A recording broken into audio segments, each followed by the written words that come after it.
Start out by saying growth. I'll just refresh here to see if it works.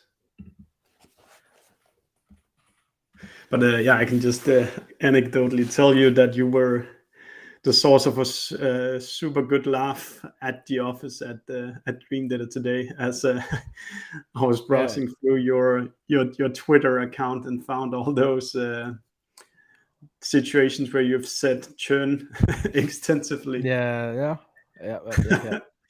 All right, it seems we're live now, Pat. Cool. Awesome. Thanks for having me.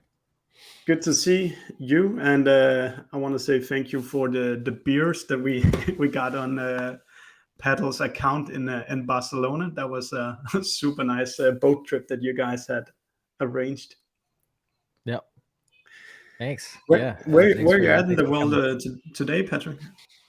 I'm in Puerto Rico, so I'm down here. This is where I live now, down in the Caribbean. So yeah, it's a good time. Not too bad. So what time is it? It's about 10 a.m., 10 Eastern. So not too late. Not the I've been following your First Thoughts coffee on Twitter as well. Yeah. That's the one thing I'm actually going to bring it back. I haven't had it in a while, but I'm bringing it back. Stuff. But Patrick, I'm so eager to pick your brain, and obviously there's some weight to what you say, given the results that you've kind of achieved throughout your lifespan with ProfitWell. But the idea is basically for us today just to look at. I just checked LinkedIn. It seemed like it took approximately 10 years from the founding of ProfitWell until this, let's call it crazy or very impressive sale to Paddle. So I wanted to just go back there and see what is the kind of few things that come to mind for you that were really kind of inflection points for the growth that you saw.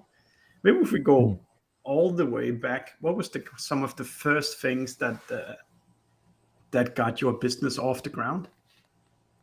Yeah, it's a good question. I think Patrick Campbell, I was the CEO founder of a company called ProfitWell. We bootstrapped for about 10 years. And then sold to a company called Paddle, which does, and basically our combined mission is we help subscription companies run and grow automatically. So Paddle takes care of all of your taxes, your billing, your currency, stuff like that. And then ProfitWell takes care of churn, pricing, free metrics, all that kind of fun stuff. And so, in the beginning, it wasn't, obviously it wasn't that glamorous, it's 10-year overnight success, as they say. It's just me in a room basically working 18 hours a day solo. And so that was not fun. And so, I mean, it was fun a lot. I think we kind of romanticized those early days for better and for worse. But in the early days, I think content was a big thing for us. One of our advisors was the head of product at HubSpot. So we ended up getting a free HubSpot account. And I thought marketing was just like ads. Like I knew nothing about marketing, absolutely nothing. I thought marketing was Google ads because I had worked at Google previously. And so I learned about this thing called inbound marketing, blogging. I wasn't even that like voracious of a reader of blogs. Like it was just like, I didn't know what was going on. So I was just like, well, we have a free account. Might as well like start publishing content, right? And we had an ebook. Yeah. And then we publish a blog that would lead to the ebook. People would download the ebook. I would email the people, everyone on the ebook. I didn't really get it at first. Like I would try to basically sell everybody, on pricing and things like that, because it was just a pricing product at the time. But yeah, that was kind of how it worked in the early days. And I would post each blog post. I would post it to. I would send it to the email list that I had, that I was building, even though it was really small. And then I would post it to LinkedIn groups back when that was kind of a hack, was to, post to LinkedIn and stuff like that. So yeah, that was the earliest of days, if that makes sense. Yeah, and I think it's still, I guess it's a decent place to start for most people if they start up from scratch. Yeah. If you have no reach, then you gotta start describing what are you doing, and also make sure that you actually redistribute it to the few followers that you do pick up. Yeah, and I think that's the thing that a lot of people like get very upset about, or the beginner's mindset, or the kind of like beginner naivete is really important there. Because, for example, like if I, if I started now, I'd probably get discouraged Yeah. because it's not going fast enough, right? And it took, now people look at us and we've done a lot since, video content, podcasts, things like that. But like when you think about it, all of a sudden there's like, in the early days, it was like, oh, 30 people read this thing that I worked 8 hours on, right? Yeah. And then over time, it took like 6 months to kind of get like a bit of a following, a little bit of SEO juice, like that type of a thing. And so I don't know, I'm kind of excited now because, well, the one downside, to the sale is I've kind of lost my audience a bit, like not completely, like obviously people on social know, but I don't own the list anymore, right? And I would argue like I didn't really own the list either, because like the company owned the list and that's kind of how it's set up. But like now I'm like kind of excited because I'm like, oh, like I'm gonna get kicked in the face again, and I'm gonna try to build another audience, and that I personally own, my own personal audience, that type of a thing. So yeah, it's interesting. Super nice. Yeah, there's so many things. I can just anecdotally mention that, for example, the ProfitWell blog, I've found a ton of inspiration for whenever I've been in a situation where like, how do I improve my pricing page, or any kind of like, how do we set new pricing tiers? And it always showed up. But what I really noticed was that the extreme quality of the writing that went in there, you could really feel that it was somebody who actually cared about more than just ranking it, but also actually explaining what is this content, and actually wanting to tell a good story through that as well. Yeah, I think that was really important because in the beginning it was just me writing, so it was just me. And um, I went to school. My background's in econometrics and math, but the one kind of thing that some people know but not a lot is I went on a debate scholarship. So in the States, like speech and debate, like it's an activity. Nice. Um, it's not like American football by any means, but it's like super competitive. And I went to the top school in the country for that on on scholarship. And so for 40 hours a week for 4 years, like a full-time job, I was basically writing and speaking like constantly. And I did this in high school as well. So, over 8 years basically. Um, and what that gave me was the ability to like I didn't know what a blog post was, but I was able to kind of like, okay, so I need to write an article about this thing. I need to write basically a speech, right? And you can kind of see that in Yeah. stuff like I actually am the one writing. There's a conversational tone to it. There's like very structure to it because I write in like a very specific structure. And then over time, it was kind of like you just kind of see the like quality bar that happens with certain things. Like you see like there's a lot of quality in terms of like what we care about, and that was kind of a thing that basically guided us. In terms of content and things like that.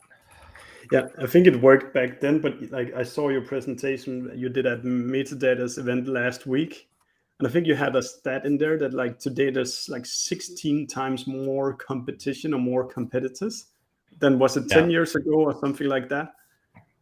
Yeah, and that's the thing that a lot of like marketers and I think a lot of like business leaders don't understand. I think that and not to rant a little bit, but I think it's like really, really important. Like you realize where you're getting your advice from, because a lot of us, like we get our advice from people who were successful from 2000 to like 2010 or 2000 to 2015. And the Yeah. issue with getting advice from those individuals is they were in a market that was very different. They were looking in a very different market. They were in a market where you could have like a reasonably okay product, like not even an amazing product. Yeah. And your marketing didn't need to be that interesting. It didn't need to be that successful because you were riding the wave of the internet, right? If you look at a graph from 2000 to about 2015, the number of people who got on the internet or bought personal computers, it like just exploded, right? And then all of a sudden we were getting these brand new marketing channels every single quarter. Like we were getting like all of a sudden, or like innovations, right? You had Google Display Network, then Google Click to Call, and then, Google AdWords in the early days were penny a click, right? And then all of a sudden later on. Facebook comes out and LinkedIn, and then they're all innovating down.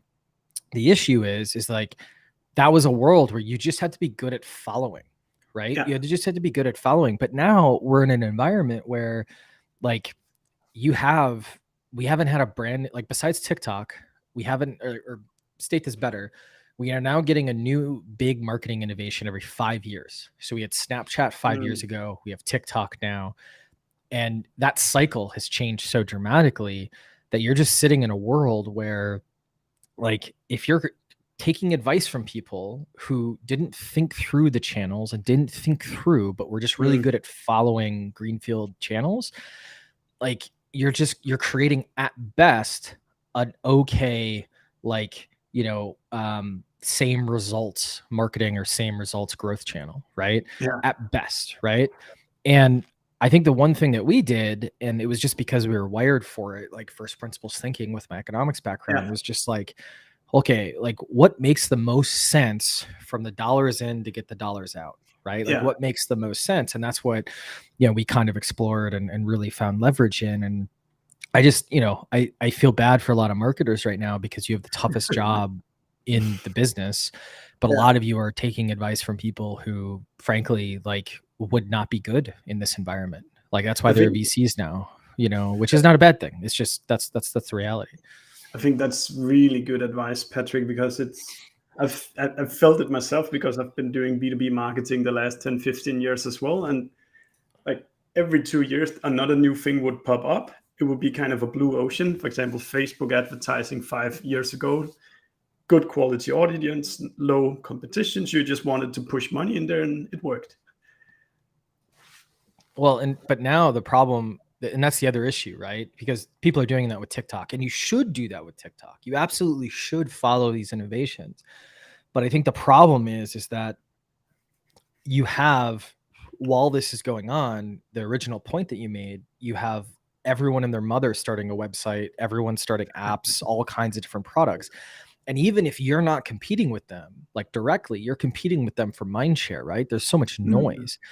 And the algorithms help with that, but the algorithms, YouTube algorithm, Facebook algorithm, all these social algorithms, but I would even argue the content algorithms, even SEO, they are helping quality. They are promoting quality. And so when I look at things like, people who just are trying to rank, right? Like remember the old 500 word blog posts are just like scattered everywhere, right? Like that's not a winning, it's not a winning kind of, strategy. Now there's some places you do need to have like throwaway content, I would argue, or like, hey, this ad creative isn't going to work that long, or the sales strategy, it's going to become less gimmicky over time or more gimmicky over time. Sorry. But like, you're in a tough environment now. And if you're, just trying to copy everybody, like I hope you get lucky because that's the only thing that's going to save you. Just before we return to ProfitWell, then I'm just super curious to hear kind of you're kind of leading up to a tipping point of where should we then be going for growth, like looking out through the next couple of years then?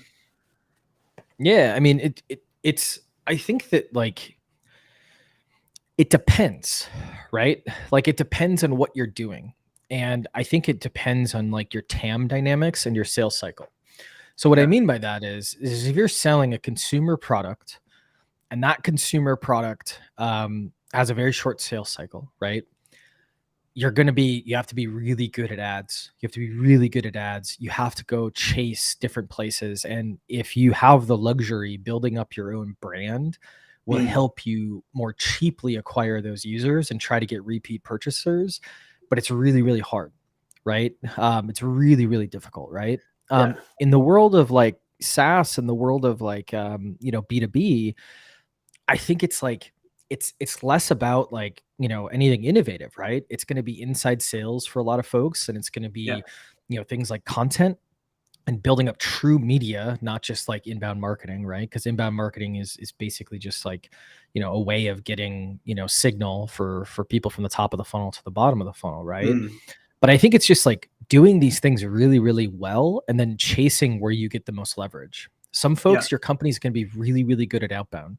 It might not be in one of your competitors in the direct market. They might be bad at outbound. It's still successful, right? Like it depends on your DNA a little bit. But I think the point I'm trying to make is like, yeah, there's trends and I can talk to trends that are going on, but like the age of those trends is really, really difficult to like pinpoint because this stuff falls apart all the time.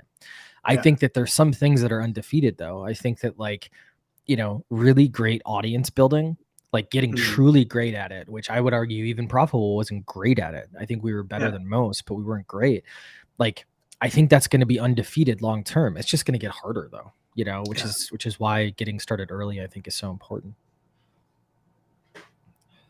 And that's because the reason why you're saying that is that the competition is more intense than ever. So actually being able to have that strong relation to your buyer persona and really understanding like what is it that they care about and adding value to that space.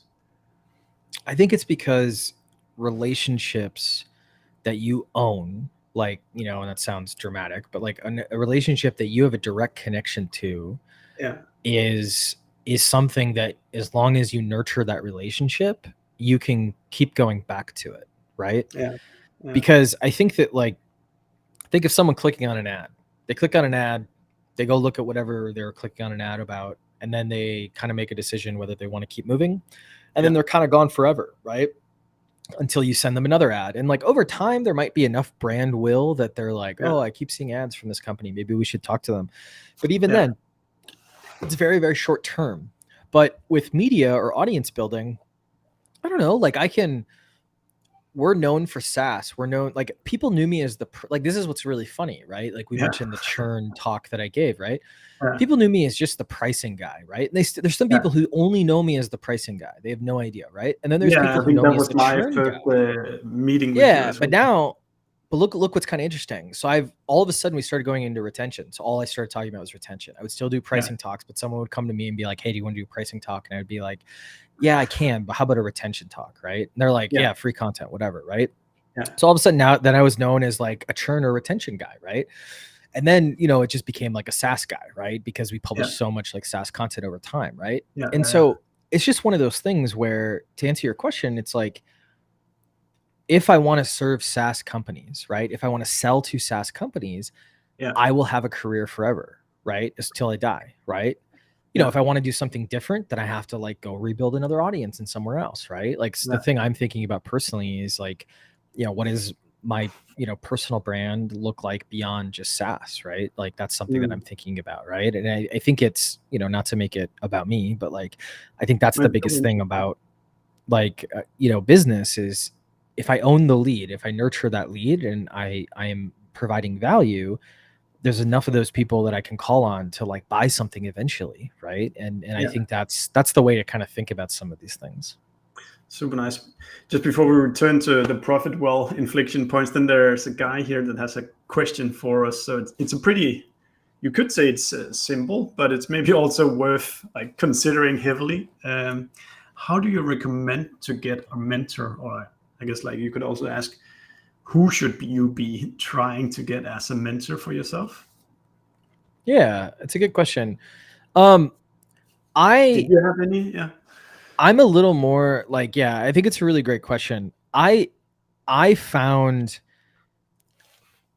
I don't know, like whenever you try to formalize this, I think it can like, it didn't really work well for me. So here's what I mean by that. So like I had a ton of people who helped me and I had a ton of people I learned from. And then there's some of those people I learned from consistently, meaning like kind of like a mentor relationship where like I would, you know, basically, you know, talk like the Wistia guys, the Help Scout founders, the WildBit founders, and the Litmus founders. That group in Boston, along with me, we would like meet up at least a couple times a year, like on our little like foundery retreat, and we would learn from each other and we would hang out and we would do a bunch of different things, right? And so that was like the big thing that like helped me is like I had a little peer group, right? And enough of them were further than me on a lot of things, right? So that we could like learn from each other, right? So that works really, really well. And then I had a bunch of different people that like I would foster relationships with. I'd meet at my conferences, or I'd meet them at, just different meetups or whatever. And then over time I would like, I'd try to provide them value.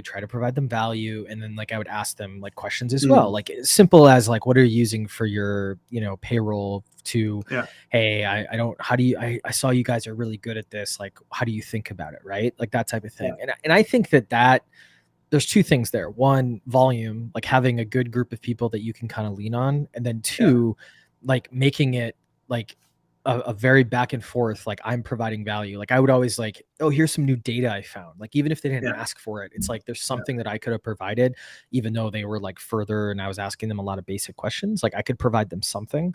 So I think that's like the big thing. Now, I think that if you want, it needs to be kind of a give and take relationship. Otherwise, then but it's not. But it wasn't like formal. It wasn't like I asked them and I said like, hey, will you be my peer mentor? Will you be my mentor? It was more just like, no, I was building relationships and building friendships. And then it's easy to be like, hey, what do you guys do for this? Or what do you guys do for that? Right.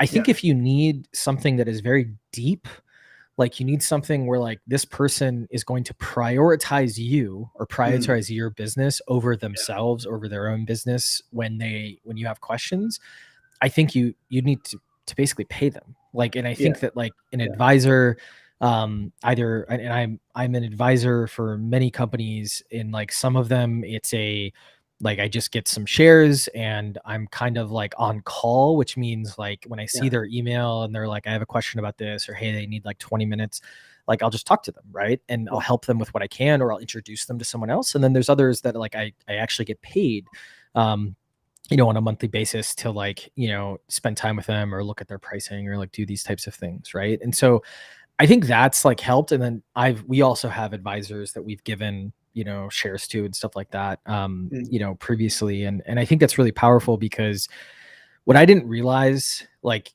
personally, because I try to be helpful, like there's a lot of founders who might be listening to this or, have listened to our content in the past, that I'll just get on the phone with them and help them with their pricing, like without any money. And I don't know them. I don't have a relationship with them. But what I started realizing is like, there's a lot of people that like, it's just about time. Right. And I'm finding that myself, where it's like, I just need, like, as soon as someone has like paid me, I'm like obligated. I feel like I need to make sure they get a good experience. And I think that's a thing that I didn't appreciate for other people. I was like, well, why wouldn't people just get on the phone and help? Right. And it's like, well, because people are busy, right? And they have to prioritize. And so I think that like build peer groups, and then at the end of the day, just pay people, like, and it'll also make you like think about the relationship as well and make sure it's the right person for you. Yeah, I think for myself as well, like peer groups has really been something that has helped me, particularly on a tactical level. Find somebody at your level with similar challenges, and then have beers with them. Go for burgers. Go like a summer house and stay there for a few days. Stuff like that. Yeah, totally. So if we say like one gear of ProfitWell was kind of the start writing blog posts, start building a little audience with some emails and shipping those blog posts. What were kind of the next kind of lever in the engine that kind of started lifting stuff for you then? Yeah, I think that like that was, we kind of did that for years, like write a blog post and then, publish it. But this was just when I was the only marketer at the company. And then it kind of became like, well, how do we do more of this? Or how do I like get out of it more? So we started hiring some contractors to write. And I think that like the next two gears I would say were just starting inside sales. Like inside sales was like powerful for us, like especially when like you're starting to build. I think inside sales with brand building is really, really powerful, because it just makes your inside sales more effective. So if you just do inside sales, for you, that basically means people who actually reacts on who signs up to the ebook or who creates a free account, or and outbound. So inbound and outbound, right? So like someone downloads an ebook, you have an inbound rep that basically is like, hey, saw you download the ebook, like let's hang out, right? And then outbound is, obviously someone who's more cold or coldish, right? And the reason I said these work in tandem with one another really well is that as your brand builds, outbound gets easier, right? So they kind of feed each other. And so I think that like outbound, exactly that when we started with outbound.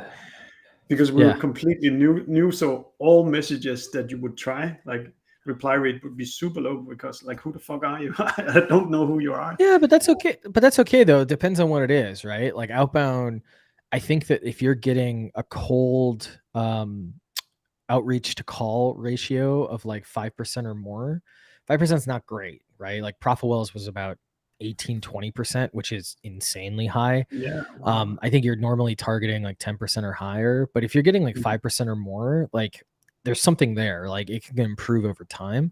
But yeah, outbound and inbound sales, so like inside sales was good for us as a lever. And then we started doing media, which media is just audience building versus just, Yeah, SEO building. And with inbound media, a lot of it was just focusing in on basically like building audiences through shows, video series, podcast, audio yeah. series. And then I think the biggest thing for us was finding that like as we just started putting a video for each blog post. And as that started happening, all of a sudden, like the brand just skyrocketed because there's so many, it's like very intuitive, but like it's hard to like realize at the time. People don't necessarily want to read, they Mm. want to, Yeah, they yeah. want to like watch or listen, right? And so that's kind of how we structured things. In time is of the essence, so maybe they want it on the commute instead, where they don't have to read, but they could just listen Sure. while they ride their bike or stuff like that. Did you do Yeah, did yeah. you read out the blog post, or did you record like a separate narrative to put into the video? It was basically, I mean, we should have scripted it in the early days, but we didn't. What we Yeah. did is like we had the blog post. Normally it was a blog post I wrote. I had like an outline, and then I would just kind of like speak to the outline, and then it would be like doing too many takes. So that's why we probably should have scripted it a little bit, added, a teleprompter or something like that. That's where we got to eventually. Mm, But yeah, that was kind of the structure. yeah. How did you start monetizing the audience then? Because yeah, I think that's like, Um, from a business point of view, the disconnect sometimes comes if you only build the audience, but don't make some dollars out yeah, of out of that audience as well. yeah, but I think that's like, I think if your instinct is to go right to there, like it's not the first thing you should be thinking about. And I Mm, know that sounds ironic coming from a guy with a math background, but the problem is like you're trying to build brand, and brand has measurable pieces, but it's not measurable overall. And if you're a marketer who only cares about measurement, you're probably going to fail. Like, and when I say fail, yeah, I mean your ceiling is going to be a lot lower than you think. And here's the yeah. reason why, right? So we have the ability to measure as much as we can the beginning and the end of something typically, right? Mm, That's where they downloaded the ebook. That's where they like came in off of, this website. That's where they like filled out a form, whatever it is. And then did they become money, right? So at a very yeah, high level, we can look at, okay, here's all the people that came in, and here's how much money we spent, and here's how much money we made, right? yeah. So that type of like measurement, and then as much measurement as you can in between those 2 points is great. But if you're relying on perfection there, anyone asks you for perfection, they're probably very inexperienced. And the Mm, reason is because pure attribution is not, it is an aim. It is not like it's it's like you're never going to perfectly get there. You're going to get enough mm. of it. And if we can get 80% of it, 90% of it, that's amazing, Yeah, right? yeah, And that yeah, doesn't mean we don't like try, right? Now there's some people listening and they're like, I'm going to not use these tools. I'm not going to buy these tools. It's like, no. Buy the tools, make sure someone's focused on it, make sure you have a good ops like function that's trying to yeah. get there. But the reason I mention that is because if we were trying to measure money in the beginning, we would never have done it, because Mm, it's something that takes some time. Building an yeah, audience is not like, oh, great, I published 2 episodes, I made money, right? It yeah, has to be like part of a strategy where over time you're like, oh, great. Like we have all these C-levels and VPs listening to this show every single week. It's not Mr. Beast going viral. It's like, we have 3,000 people listening to this like content every single week. Like I can't even get a webinar that gets 1,000 people per week, right? no, So it's like thinking through the logic of it and then letting the money kind of take care of itself within reason, right? You're still looking at the beginning, you're still looking at the end. So it's a very nuanced point, but I think it's like monetization. The beauty of brand is like monetization comes from your software. And as long as you're going after the right audience, and as long as you're measuring engagement on that audience, and as long as you're getting like the right people, all of a sudden, like the money takes care of itself, which is a hard thing to realize. It's a really, really hard thing to realize. And I do think a lot of marketers know, like experienced marketers know, that anyone who's like, well, how much money did that blog post make? It's like, oh my God, what a stupid question. Like it's a great question, but it's like, that is not the thing you should fixate on. You should fixate on the overall data picture and the overall monetization picture. Yeah, and like if maybe there is clearly some type of blog post that actually do yield more than others. So maybe it's more of the type of content that you need to develop rather than the other. Yeah, and to be clear, you should have attribution software. You should be trying to get this better every single day, right? And I don't want that to get lost, right? But it's kind of like a like I think the problem with a lot of like leaders when it comes to marketing is they think about like, well, I need this perfect thing, and if it's not perfect, I'm not going to do it, or I'm not going to do anything, right? And I think that's the issue.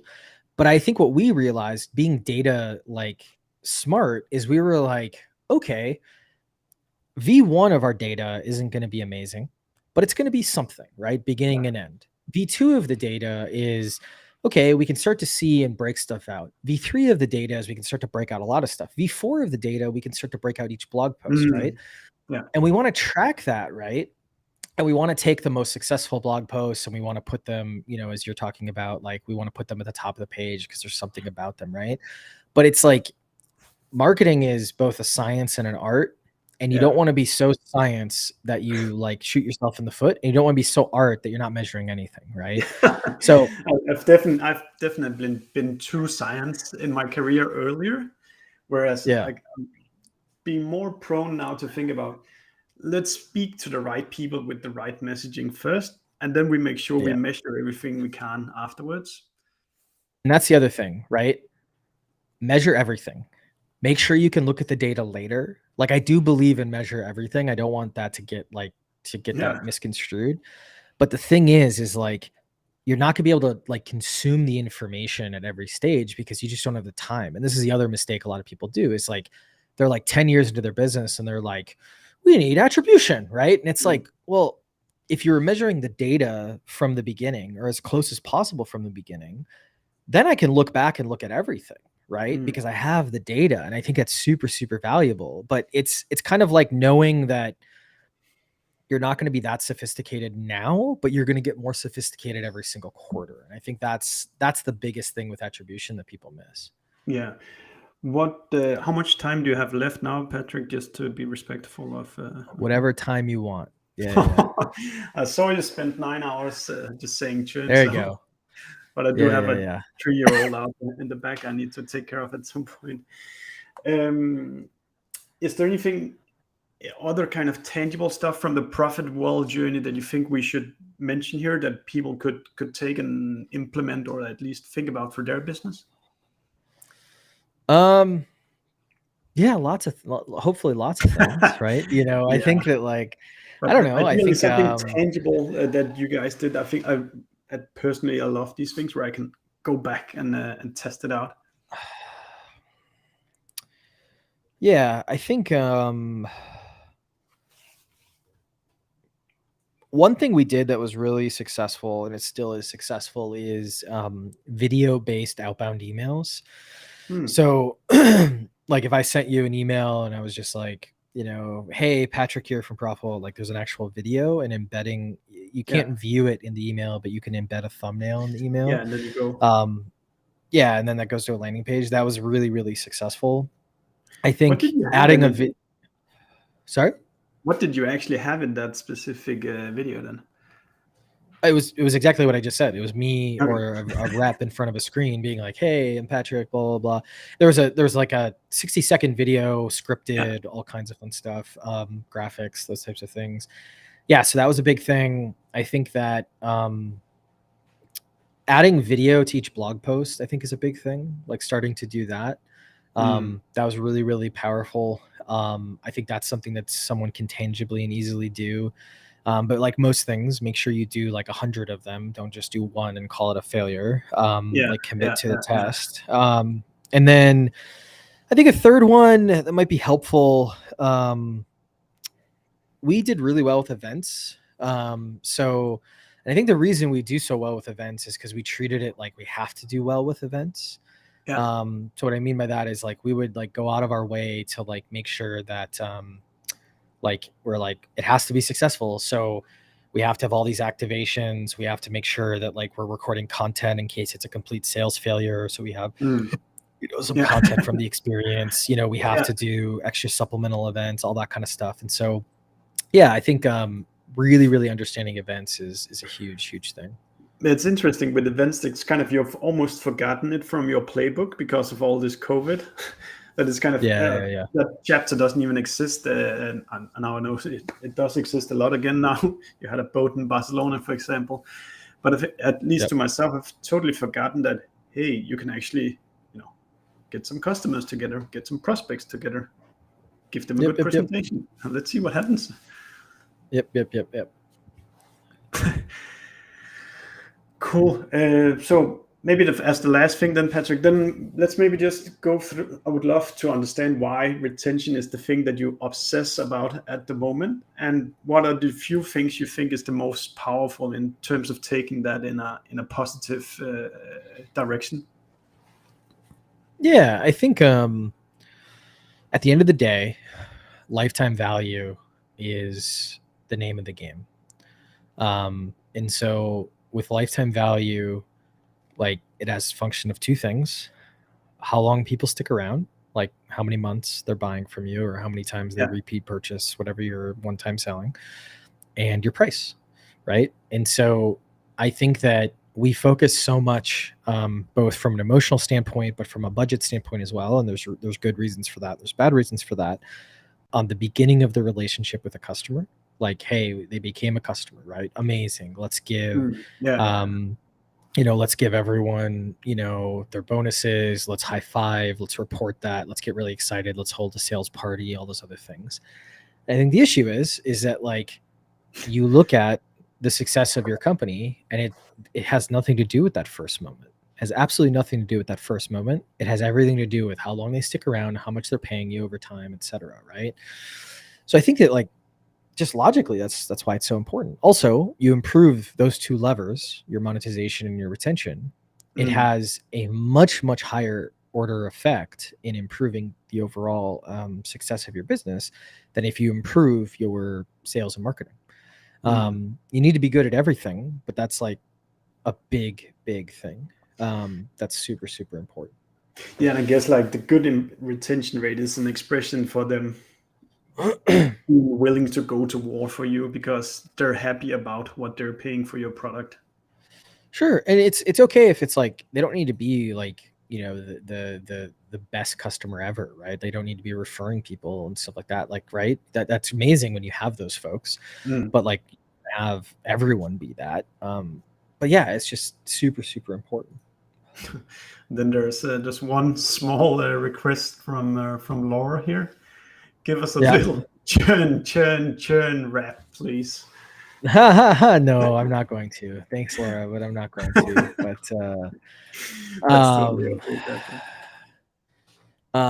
But yeah, appreciate you having me. If I can be helpful, obviously, let me know. Yeah, what do people do if they want to reach out to you or try one of your two services nowadays? I'm just Paticus on Twitter, Patticus. And then I'm on LinkedIn as well. I do not check my LinkedIn messages for better and for worse. So send me a DM on Twitter, or you can hit me up on pc@paticus.com if you want to hit me up on email as well. Awesome stuff, Patrick. Thank you so much for taking this time. I learned a lot personally, and I'll definitely revisit the thoughts here about. Awesome. Probably you'll see, Jeremy, I can see you're listening. So we're going to do some more videos for those blog posts. It's something we've considered, but just not really ever like let's just sit down and record these videos to these blog Yeah, posts. they don't have to be complicated. Don't have to be complicated at all. Thank you, Patrick. Enjoy the day in Puerto Rico, and I really appreciate you taking the time. Absolutely. See you guys.